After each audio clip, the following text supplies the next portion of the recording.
Hello बच्चों, let's read the question. The question is what type of charges are acquired by an ebonite rod and fur when ebonite rod is rubbed against fur. अगर ebonite rod को हम rub करें फर पर तो कौन सा charge जो है वो फर पर आएगा और कौन सा चार्ज रॉड पर आएगा, ये हमें बताना है। तो देखो, इस क्वेश्चन को करने के लिए जो की कॉन्सेप्ट हमें पता होना चाहिए, इस कॉन्सेप्ट में हमारा आएगा फ्रिक्शन का कॉन्सेप्ट। ठीक है, फ्रिक्शन का कॉन्सेप्ट। जब हम मेथड ऑफ चार्जेस की बात करते हैं, हम किन किन तरीकों से चार्ज को प्रोड्यूस कर सकते हैं, उसमें एक मेथड आता है हमारा फ्रिक्शन का मेथड। और इस फ्रिक्शन में हमें पता होना चाहिए वर्क फंक्शन के बारे में। ठीक है, अब वर्क फंक्शन क्या होता है? वर्क फंक्शन वो मिनिमम एनर्जी होती है जो रिक्वायर्ड होती है, minimum energy to required for emit the electron. Electron के इमिशन के लिए जो एनर्जी, मिनिमम एनर्जी रिक्वायर्ड होती है, उसको हम कहते हैं वर्क फंक्शन। अब देखो, रॉड का और फर का दोनों का वर्क फंक्शन अलग अलग होता है, लेकिन जो वर्क फंक्शन होता है रॉड का, वो हमारा क्या होता है, ज्यादा होता है compare to the work function of फर।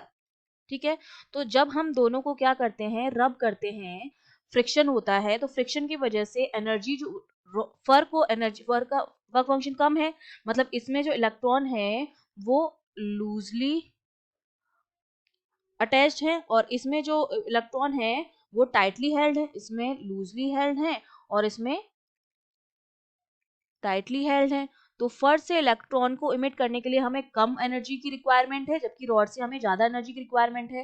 तो जब हम रब करेंगे तो फर के अंदर जो इलेक्ट्रॉन होते हैं वो जल्दी से क्या कर लेते हैं, वर्क फंक्शन के बराबर एनर्जी को एब्जॉर्ब कर लेते हैं और फर से क्या हो जाते हैं, इमिट हो जाते हैं। अब जो बॉडी इलेक्ट्रॉन इमिट करेगी, अब इलेक्ट्रॉन पर क्या होता है, नेगेटिव चार्ज होता है, इनिशियली न्यूट्रल है, मतलब नंबर ऑफ इलेक्ट्रॉन जो है वो नंबर ऑफ प्रोटॉन के बराबर है। उस टाइम पर बॉडी हमारी क्या होती है, न्यूट्रल होती है। ठीक है, अब इलेक्ट्रॉन इमिट हो गए, इसका मतलब नेगेटिव चार्ज जो हो गया वो क्या हो गया, डिक्रीज हो गया। नेगेटिव चार्ज डिक्रीज हो गया, that means number of proton जो है अब ज्यादा हो गए नंबर ऑफ इलेक्ट्रॉन से। तो बॉडी जो हो जाती है वो क्या हो जाती है, पॉजिटिवली चार्ज हो जाती है।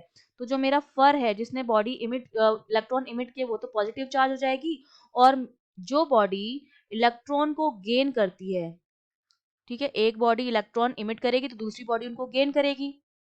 ठीक है, अब इलेक्ट्रॉन का नेगेटिव चार्ज है, गेन करेगी, तो इसका मतलब नंबर ऑफ इलेक्ट्रॉन जो होंगे नंबर ऑफ प्रोटॉन से ज्यादा हो जाएंगे इस केस में। और इस केस में नंबर ऑफ इलेक्ट्रॉन जो थे नंबर ऑफ प्रोटॉन से कम हो रहे थे।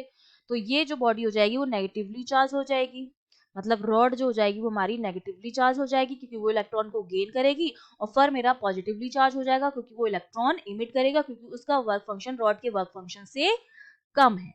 I hope you understood well. All the best.